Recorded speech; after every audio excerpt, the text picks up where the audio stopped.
Hey everyone, welcome to Ride the Stream, where we talk about TV and movies. We are starting this journey covering the series Lost. I am Travis. I am an entertainment and fiction writer, and I am joined, as always, by the incomparable Michelle. Michelle, how are you? Oh, I'm pretty good. That's Algernon. Cecily's right here. She's my resident on-screen kitty, typically. She's the one you usually see the tail of. We'll take them all. Yep. Got a total of 8, so probably over the many episodes that we have, probably see them all at some point. But yeah, so I'm Michelle. I'm an independent pop culture scholar. I've edited books on James Bond, space horror films, and co-edited a collection on horror literature. And I'm currently co-editing a book of essays on the Mummy franchise. And that'll be released in 2026. So a little bit of a wait, but lots to do. But it should be, I don't want to brag, but I think it's going to be a good book. Oh, brag away. This is the time where we could say, "Hey, this is our show." We That's right. can That's right. That's we can right. say what we want. Yeah. Um, Speaking of that, I am looking forward to talking about this essay. So, if you're all for it, I'm ready to just dive right in. Oh, yeah. Episode 3. All right. Lost season one, episode three, which is called Tabula Rasa, focuses on Kate in this episode with several flashbacks to her time in Australia. A farmer finds her on his property and offers her a job to earn some money and have a place to stay. He eventually informs on her, leading the marshal to track them down on a highway. Knowing she's been betrayed, she grabs a wheel, wrecks the truck, but ultimately pulls the farmer from the fiery crash before trying to escape, which she does fail at doing so. In the present on the island, the U.S. Marshal eventually awakens after surgery on the beach and keeps saying she's dangerous and shows Jack her mugshot from his jacket pocket, which Hurley also sees this picture, and I believe he refers to her as looking pretty hardcore. But Jack says it's none of his business. Ultimately, the U.S. Marshal knows he's dying from his injuries and talks to Kate, even acknowledges her as one of a kind, and if she would be the one to put him out of his misery. Uh, that awful task goes to Sawyer using the last bullet in his gun to shoot him, but doesn't hit his heart, hits his lung, leaving Jack to end his suffering off screen. On the flip side of things, in this episode, Locke makes a whistle to find Walt's dog, the dog being a divisive topic for Walt and his dad, Michael. Locke eventually finds Michael and, or excuse me, finds Vincent, the dog, and tells Michael and that he should be the one to reunite Walt with him. The episode ends with several acts of kindness after showing Hurley putting on headphones, listening to music, dumping sand from his shoe. We see Jen brushing Sun's hair from her face while she sleeps. Boone gives Shannon a pair of sunglasses. Saeed tosses Sawyer an apple. Charlie writes the letters Late on his four fingers covered with bandages. And we see Michael bringing Vincent back to Walt. There's a very joyous, upbeat song playing in the background during this sequence. Um, but as the scene flips to viewing Locke sitting on the beach, ominous music plays as he has a steely gaze looking back at them. Um, we talked about this offline where I mentioned this episode kind of seemed like just a collection of great scenes. Mhm. What you being the, viewing Lost for the first time, what was your initial impressions of this episode?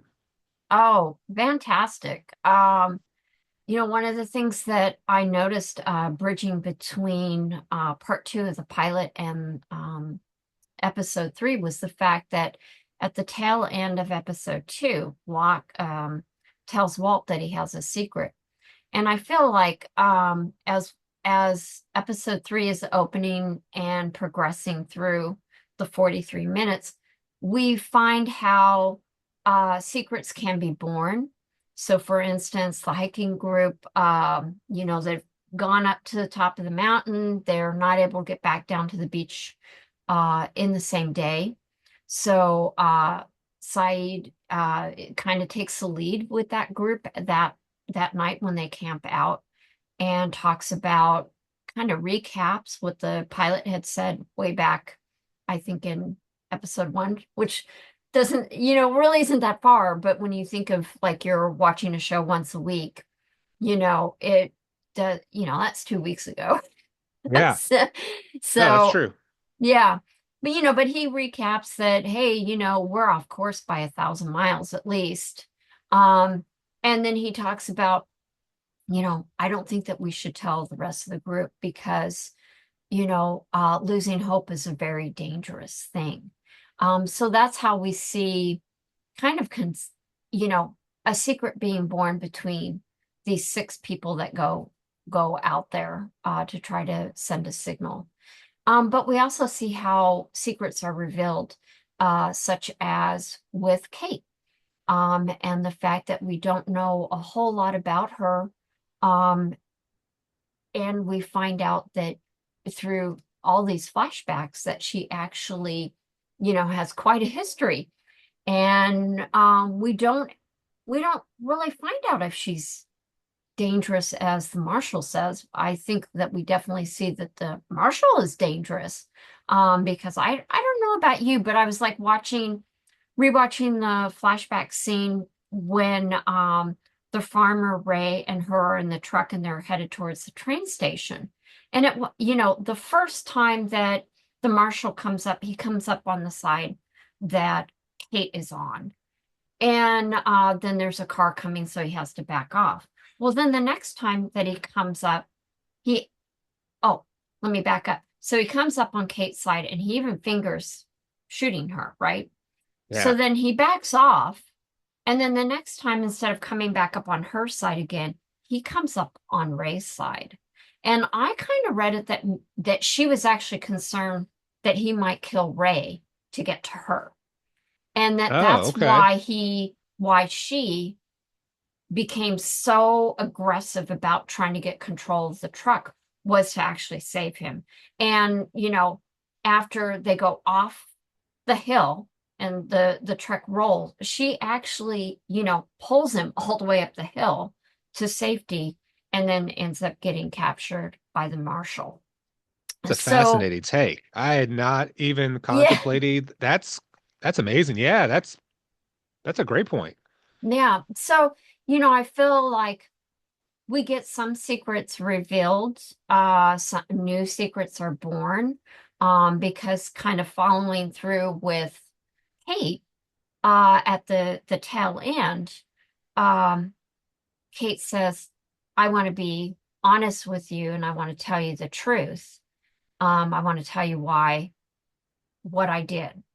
And Jack said, no, I don't want to know.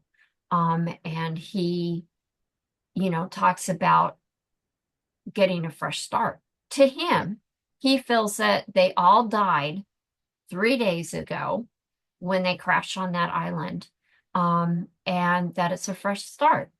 So I thought that really tied in. This is really a long way to getting to my favorite scene, okay? But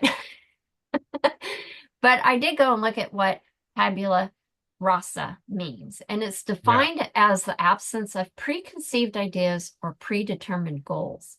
It's basically a clean slate. So the term is rooted in Latin, but it has origins to back to Roman times, and they're wax-covered tabulas that they would, write on, and then they could, basically wipe them clean when they were done. However, there's an interesting tie to a philosopher, John Locke. Oh, bless you there, kitty. John Locke, in fact, who argued that at birth the mind is a blank slate that fills with ideas experienced through our senses. He wrote about this in his 1689 work, An Essay Concerning Human Understanding. So I feel like, we ended episode 2 with the fact that Locke had a secret that he gave to Walt. Walt revealed the secret because Locke did tell him that he could not tell the secret. And Right. I mean, honestly, with children, they don't always, and adults don't always understand the concept of a secret means you keep it between you and that person. Um, and Walt, says that Locke revealed that there was a miracle. To which Michael says, there's miracles all around us. 48, because Right. these people survived. You know, um, so while I really wanted to go with the scene at the tail end where it's that song Wash Away, and I even jotted down a little bit of the lyrics. I think it says, I'm having troubles, Lord, but not today.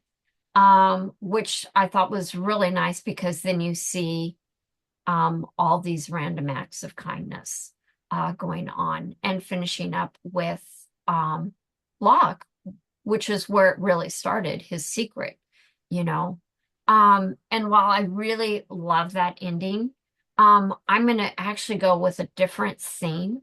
I'm going to go with the scene with Jack and Sawyer when they're in the fuselage, where Jack is trying to find medicine because he's still, he's in doctor mode. He wants to save that Marshall. Um, and Sawyer is in there. He's like, he's he's looting. He's scavenging for stuff. And he's like, oh yeah, I found some booze, and you can kind of hear it sloshing, because he's off, tucked away off screen initially, and Jack is hearing these noises and doesn't know Yeah. what it is. And that, yeah.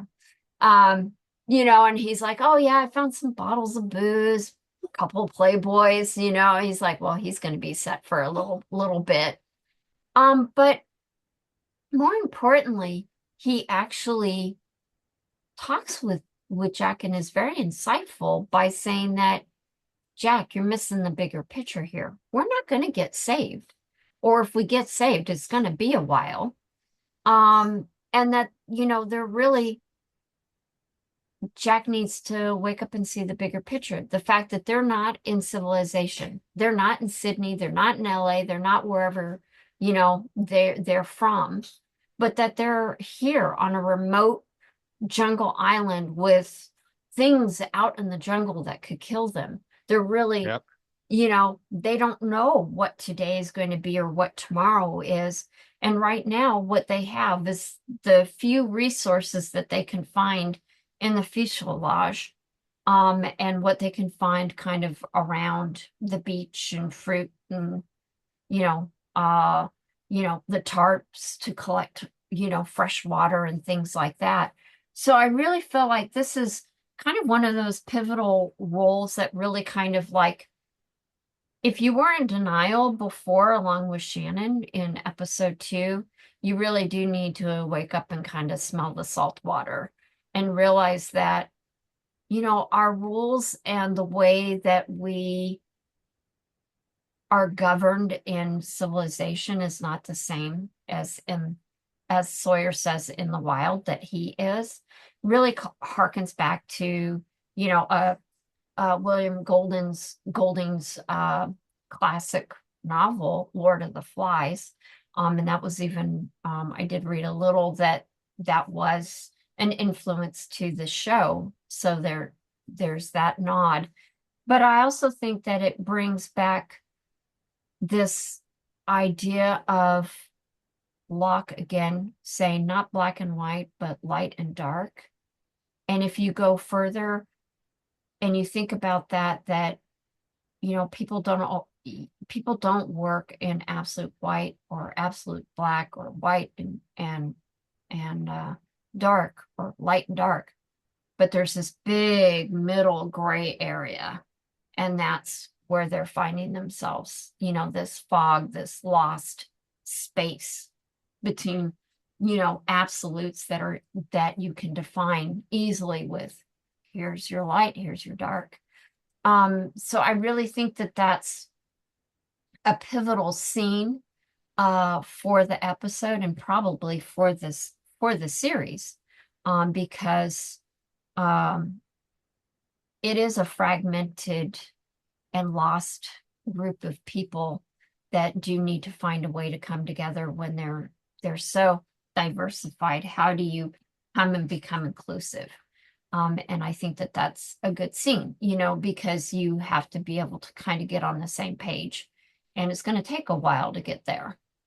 Yeah, that scene's really a good showing of the stark contrast between Jack and Sawyer.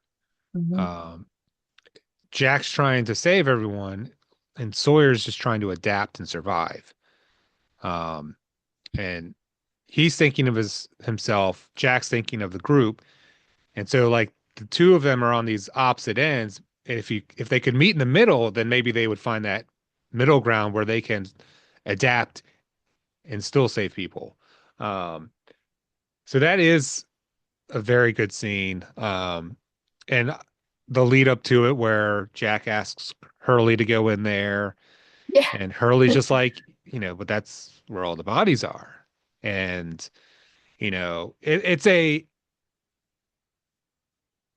it's one of those moments where it's humorous because you're seeing Hurley's reaction to something horrifying. Like Mhm. no one would want to really go in there, and Jack's just like, I'll take care of it. And Hurley's just like, yeah, yeah, yeah, yeah, go ahead. I'm Yep. good. I'll go do whatever else you need me to do. Um, so I think the scene with Jack and Sawyer definitely kind of highlights how far apart their mindsets are. Yeah. Um, If I could yeah, interject real quickly, yeah. the other point that I meant to make with this is the fact that Sawyer very subtly is, in the way that Sawyer can, try to get Jack to look at the fact that there's a limited amount of medication. Yep, And if you're going to use it all on one person who's going to die anyway, is that really the best course of action, right. even though Jack is a doctor? What is the humane thing to do? And is that not, a question that doctors face, and we as, non-doctors face? What is our quality of life? So I just wanted to interject that piece No, because it's that an that important feels like a question. layer. Yeah. No, that's an important question. Um, and maybe no one else would bring up to Jack, but Yeah. Sawyer isn't afraid to speak his mind and bring up, okay, we have to see where we are. We are stranded on an island. Somehow we survived. There's no indication that rescue is coming or anytime soon, like you'd mentioned. And I think it presents Jack as having this, not that it's necessarily a bad blind spot, because he's trying to help heal people and protect them, and um but he's within that bubble of, okay, what do I do right now? And Sawyer's thinking we have to discover how are we going to move beyond today in this moment. So yeah, the talk about the medication is definitely valid. And again, I don't know if anyone else would at this point have brought it up, um, because they, seem to be following Jack's lead, and hey, he's taking care of people. He let him do what he's going to do. Um, so that's your favorite scene. Um, I think I would probably, I love the end sequence. I just love the Yeah, music. I kind of Um, figured you might go with that one. yeah, Um, we were talking offline about it. It just, again, with Jack and Sawyer being such a contrast of one another, we have this upbeat music. We see Hurley putting on headphones. He's got like a smile on his face. Um, and then we see, Jen doing something nice for Sun. Just simple, something simple as brushing her hair off her face while she's sleeping. Um, Especially in light of a prior scene between them where she is looking for his luggage. She thinks that she's found his piece of luggage and she's obviously dragging it over. I think, and she's telling him, I think I found your suitcase. He looks at, no, that's not it. And she's and like, then he okay, talks down about her appearance because she looks. yeah, that she's It, filthy. I'm like, wow, he is the word filthy.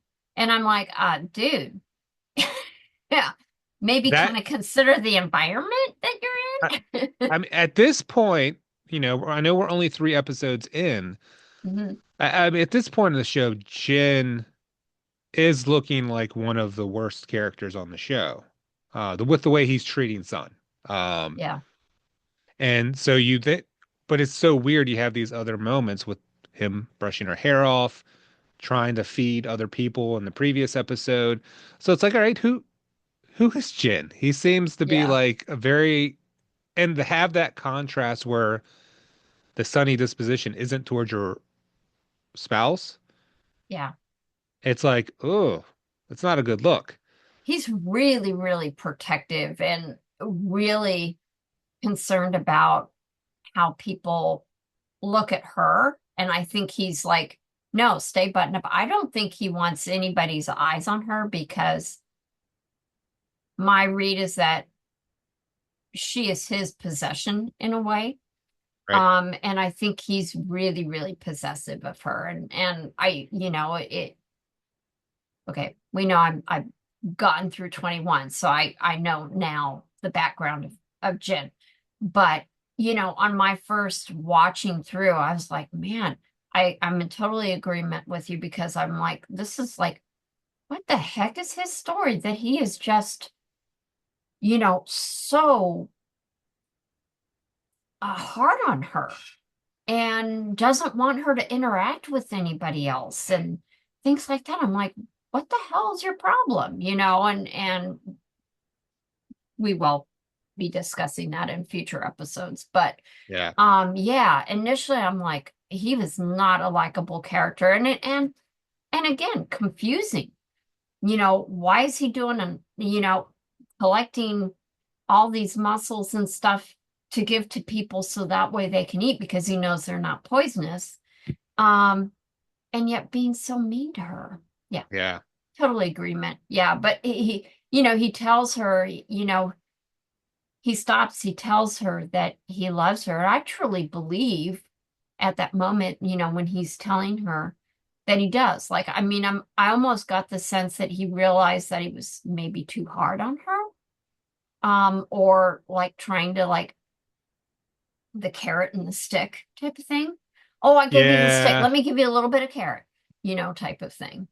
Yeah. The tough love method, I guess. I don't know. I don't know. So, you know, that's the first after Hurley in that end sequence. I think that's the first of a few sequences that we see. Um, and then we see Boone Mhm. gives Shannon a pair of sunglasses, I guess Yeah. to provide her with some sense of normalcy. It brings a smile to her face. Did you Um, see those sunglasses? They were like kind of like they kind of harken back to like biker or kind of like 80s because they were a little bit skinnier frames. I'm like, oh, I wish she would have put them on. I would have loved to have seen her. But she had a big smile on her face, and of course, yeah. the Boone is walking away. He doesn't even smile at her.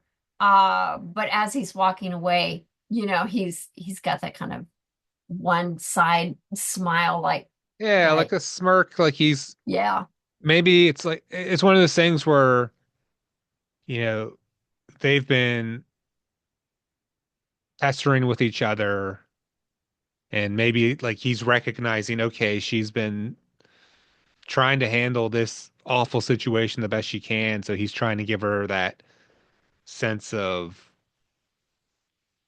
hey, this is something that you normally have with you, you know. Yeah. Um, so I Give her appreciated that. something familiar. Yeah. Um, and the biggest one I think is the next one, which is where Saeed's walking with an apple and he tosses it over to Sawyer. Um, I thought Sawyer was going to cry because his eyes were a little bit red and watery, and I was like, oh my God, is he going to cry? Because he really had like a a puzzling and very sad look on his face when he got tossed the apple. Now, I'm not sure, but I thought I might have seen him holding that piece of paper again. Oh, I didn't catch that if he did. And and this is right after he shot the marshal. That's true. So he might And be emotional so from that. the expression on his face, the fact that Saeed's, trying to like throw an olive branch to say, hey, we're in this together. And Sawyer, the expression on his face, I think that's one of the coming back to this show and rewatching it, which again, this will be the I think third or fourth time I'll rewatch the series. That end sequence, it just kind of like pulls at my heart a little bit, where I get that emotional, stirring, where it's just like, oh, that's a tough scene, and it's just him looking at the apple and looking at Saeed, and he looks sad and maybe remorseful for Yeah. shooting the marshal. And Um, flubbing it up, honestly. yeah, and we could talk about that too. But it Excuse me. just that scene is just it really also highlights that there's a lot more to Sawyer than what we've seen so far. Hmm. Um, and then we see Michael bringing the dog back to Walt, and Walt is, so happy. Um, and then you have this upbeat music, and then the music just shifts to the Lost style, ominous background noise, and Locke has just this kind of intimidating gaze, and Yeah. um, I'll touch more on this in the third question because I have something specifically about his gaze in my third question for you. Okay. Um, so since we're talking about Locke and Sawyer and all and the characters, do you have a character that you think is the most interesting in this episode? Yeah, I have to go with Kate. And I think it's because we did get so much new information about her. I mean, she had five flashbacks.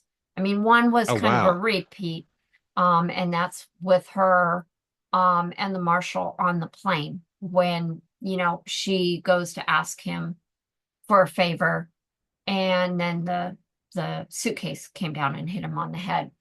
So that isn't really new, but you've got four other scenes that are. And I just really think that we get all that new information. She's willing to share with Jack what she did. We still don't know what she did. Even in the Right. flashbacks, we just know that, she's Canadian. Not sure if we can trust that. Um, True. Yeah. she has run out of money. Okay. She likes to walk a lot. Okay. But we also get the kind of the salt in the situation with the marshal saying that she'll go to any extent to save herself, and that's why she's dangerous.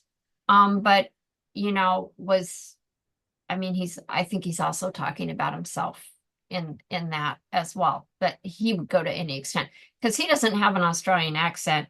So, you know, and I think they actually say he's a U.S. Marshal. So, he's from the States. So he's been trying to get her for a long time. So whatever she Right. did, man, must have been huge.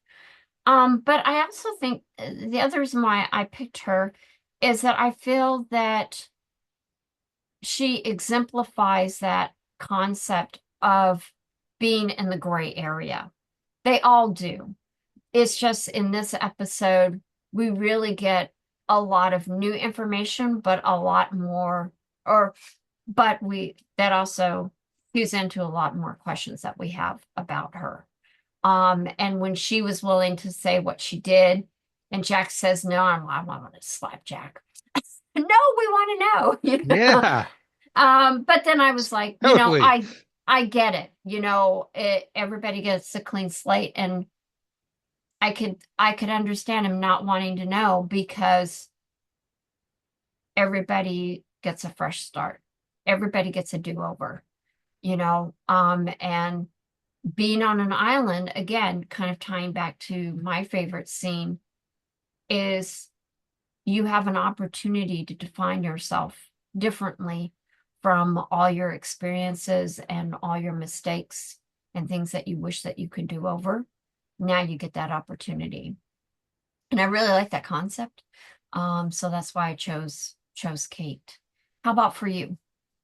Well, and I mean that's second chances. Like I mean that's what people always say, oh, people deserve second chances. They literally survived a plane crash. They are living their second chance. I picked Kate too. I think we have a lot of questions, but I feel like we learned so much about her. Um, the farmer even told her that he gets it. Everyone deserves a fresh start. And so when Jack says it at the end of the episode, it ties it all together. But we see her hiding money in tin cans in the walls, trying to sneak out in the middle of the night. Um, so obviously she's running from something.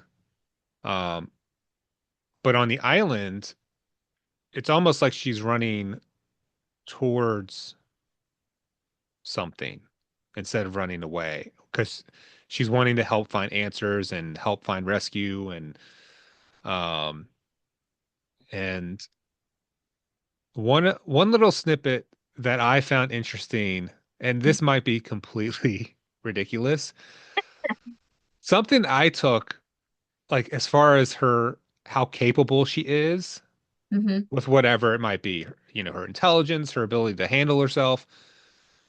The scene um before she goes into the tent to talk to the marshal. Mm-hmm. Um, Kate has the gun at this point. Mm-hmm. She's trying to start a fire, and Sawyer asks if she needs a light, and he tosses it to her, and she just nonchalantly catches it with her left hand. I don't know why, but that always resonated with me. Like, I don't think that's necessarily an easy thing to do to catch a lighter in the dark with your one hand. I don't know. For whatever reason, I was like, okay, she knows how to handle herself. And I think that in my own mind, I think that's ludicrous to think like it's something simple as catching a lighter. But for me, it's like we see her so capable already of doing these different things, going on long Yeah. treks, climbing up a sideways front of the plane in the episode one. She goes on Yeah. another trek where she's climbing up a mountain. You know, she survives the crash with the truck with the farmer, and she's able to. And that dude looked like he was a big old burly dude, and she was Yeah. able to lift and pull him out of the truck, carry him up a hill. Um, so she's one tough lady. Mm-hmm. Um, and that simple scene kind of just like makes me think like there's so much more that we haven't seen, but her catching a lighter just made me think, oh my gosh, I can't wait to see what else we find out about her. Um, and when she goes in to talk to the marshal, and she, the favor that she asked, on the plane, the marshal remembers and he knows he's going to die. And he just wants to know, hey, what favor could you have possibly wanted? And she asks to make sure the farmer, I think his name is Ray, Mhm. gets paid the whatever the reward money is. Yeah.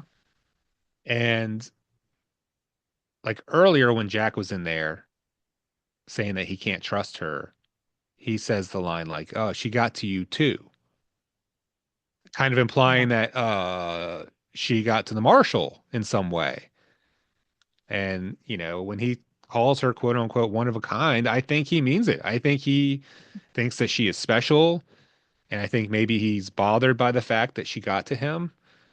Um, and the fact that we see Kate wanting someone else to get paid for turning her in, Yeah. you know, yeah, obviously we don't know what she's done at this point, and but it says something about who she is. Yeah. Um, and yeah, I think there are other moments that are great, but I think Kate kind of steals the show in this episode. Yeah. Um, I think it's interesting that you bring up I didn't think about the lighter, but the fact that that's not supposed to be her dominant hand. And yet, I think, I watch a lot of true crime shows and things like that. And, you know, pretty much one is going to have a dominant hand and that's what they're going to do everything with. And, sometimes you get that twist where, oh, they're actually a lefty, and so that's actually a great observation, the fact that she's able to catch it. There's definitely something about her. Um, I like how Hurley comes up um to Jack and he's like, "Where's the fugitive?" "Oh, she's in talking with the marshal." "Oh, dude, uh, you know, I'm concerned, I don't remember what he said, something about being concerned about that." And Jack's like, "Oh, no, she couldn't hurt anybody. I mean, she's like, 100 and whatever pounds, she's she's not a threat." And Hurley's like, "Oh, she's packing." And Jack's like, "Oh shit." He had that old shit moment and turns around and starts to run to the tent just as she's coming out. And the way she comes out, she is almost like resigned to the staggering fact, out. Yeah, almost staggering out. Like she may have gotten to the marshal, but I think the marshal got to her as well because of her feelings about him, that she doesn't want to hurt him, didn't want to hurt right? him, um irregardless of how long he stalked after her to get her. Same with her feelings with Ray and not wanting him to come to harm, um financially or otherwise. So it's just kind of funny that, then he's thinking, "Oh crap, she's packing. Well, oh, now I better be worried." And I'm like, "Dude, whether she's packing or not, you should be concerned because she's already Yeah, shown that she does have a lot of inner strengths, emotionally, mentally, and physically." And that's again kind of coming in as we talked at the beginning of this, you know, the fact of leaving behind those preconceived notions and predetermined ideas and things and starting over. He's going to have to let that go and let her strength speak for her, and yeah, her ability to kind of, you know, lead a task, and lead things, so I do think that there's a lot more that'll be coming from Kate. Um, so yeah, she very complex character. I do really like her, and anxious to see how everybody else unfolds too, because I based on the writing of this show, I just can't imagine that nobody gets a fair time, and good development, and as you and I talked offline, in discussing how well would the show do today. versus when it was on in when it started in 2004, and how different the scheme of viewership was back then. Yeah. Um, so I and how much it would take to make.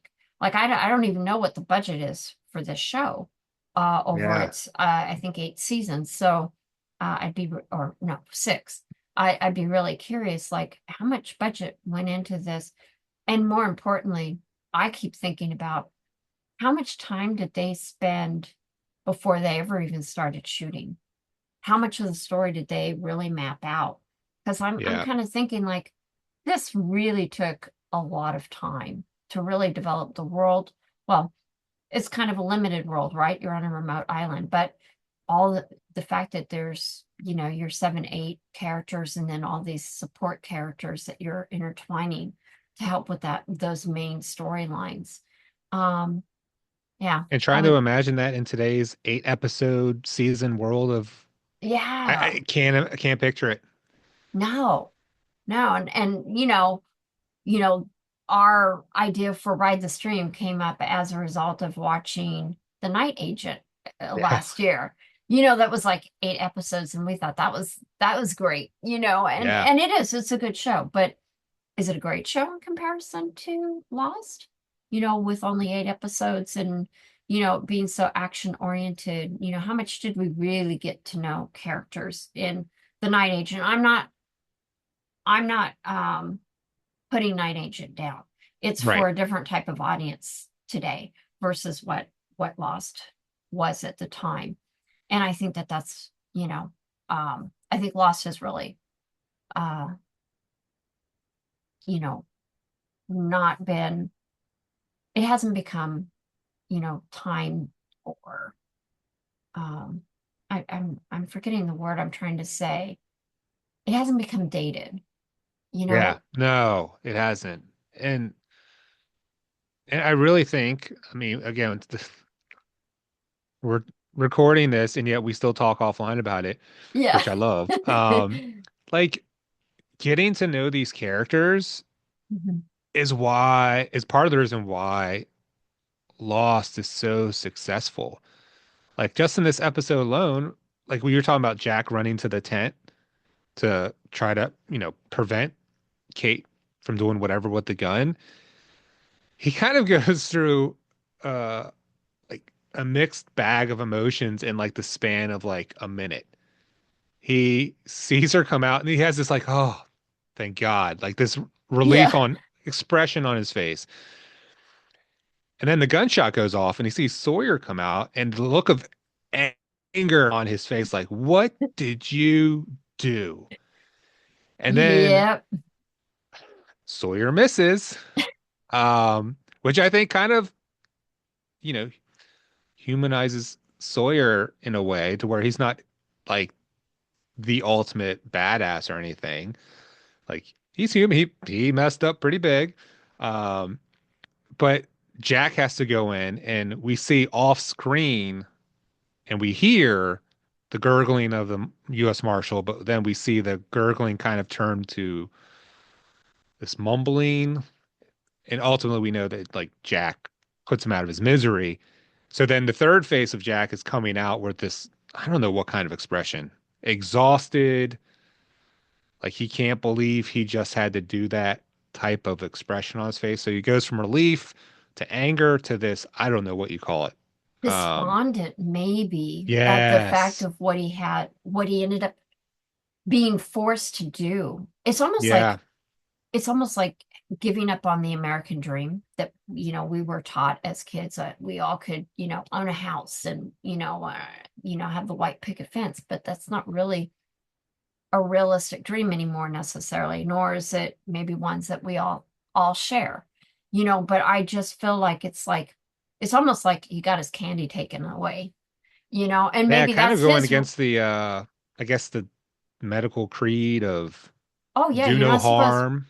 Exactly. And I do feel like that's uh his coming out of denial. Just like Shannon had to come out of her denial that, oh, we're gonna get saved. And we even see Oh, that's like a great point. Charlie writes late.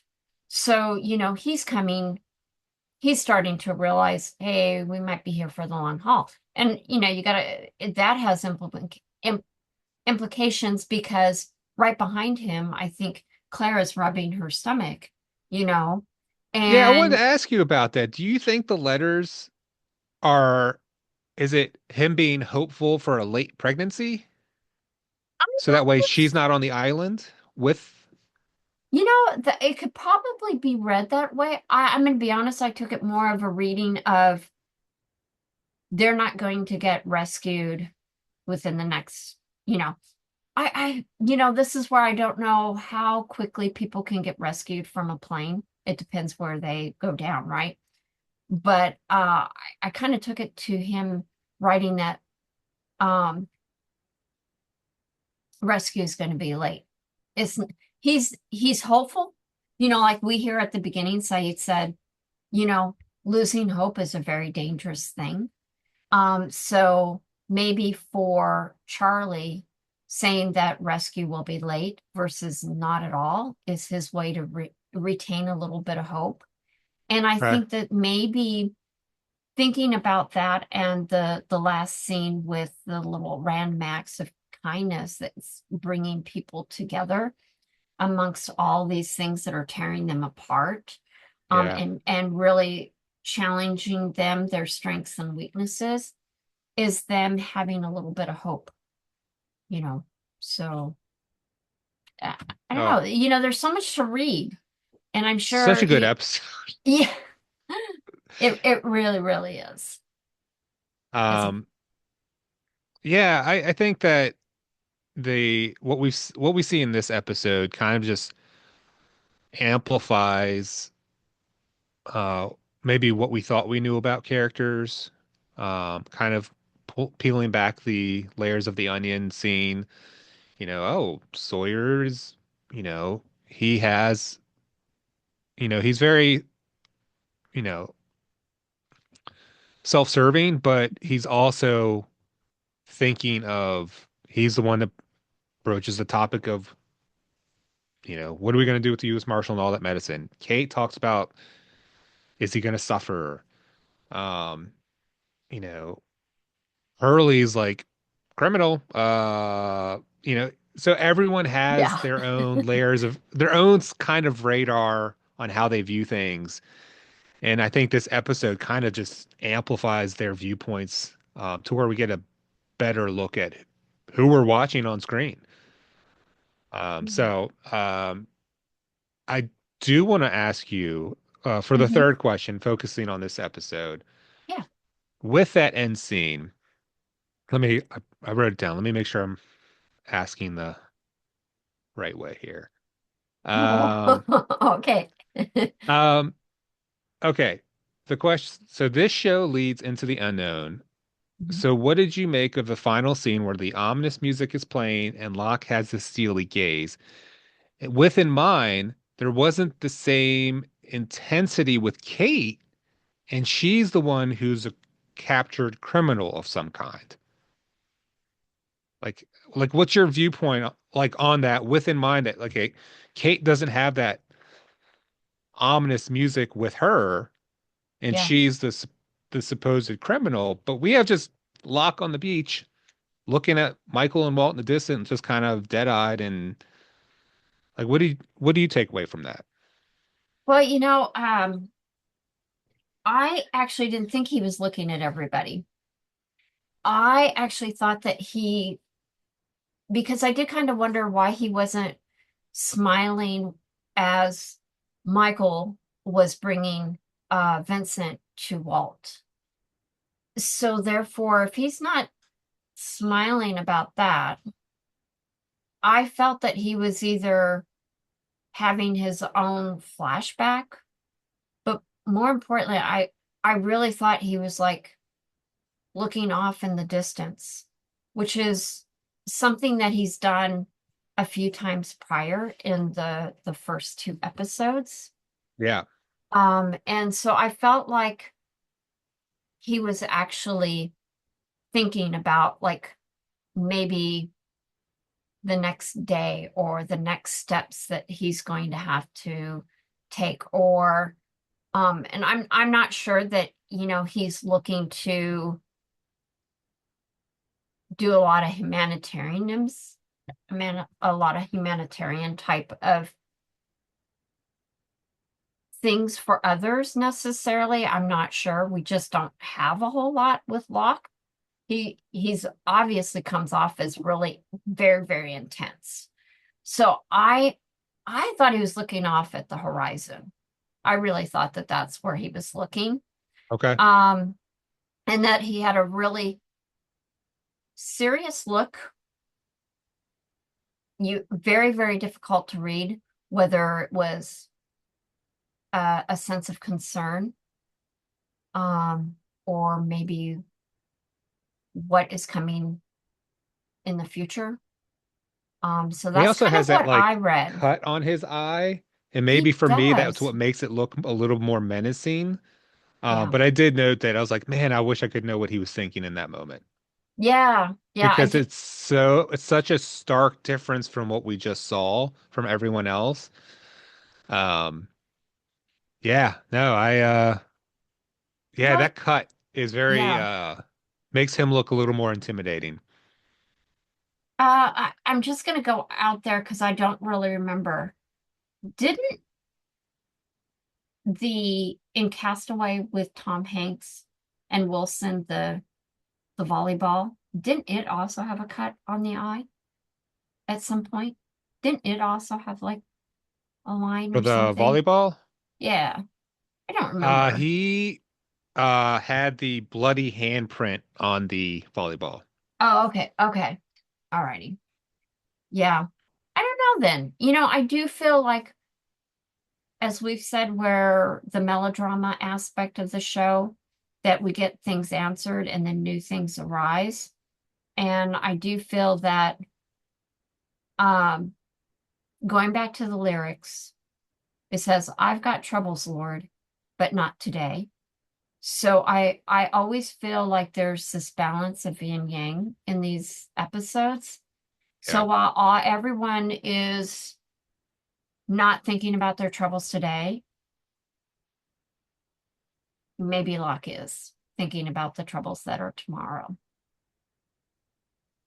Maybe emphasizing his previous quote in episode 2 where he's talking about light and dark and Hmm. you mentioning yin and yang, like there is really this we have a collection of characters who kind of in some ways have these polar opposite, personalities or viewpoints and we get to see them try to come together and figure out how the hell they're gonna make it. Like so, Yeah. um, and I think that's, you know, you've talked about the writing and we've talked about the cast. Like I think that's what makes the show so compelling. Um, Hmm. yeah. Definitely. Well, I think that's all the points that I have for this time. Otherwise, I'd just be saying the same thing about the writers and the actors and how great they are. And honestly, I cannot wait to see more flashbacks and more engagement. I do think a clean slate is very tough to do. It's easy to say, but actually being able to do that is often very, very difficult unless you have amnesia. Um, Yeah. but I think even then you might still have some of those kind of really deep inherent traits or something come out. I'm not sure. So we'll have to just keep going and move on to episode 4 and have a discussion about episode 4 next week.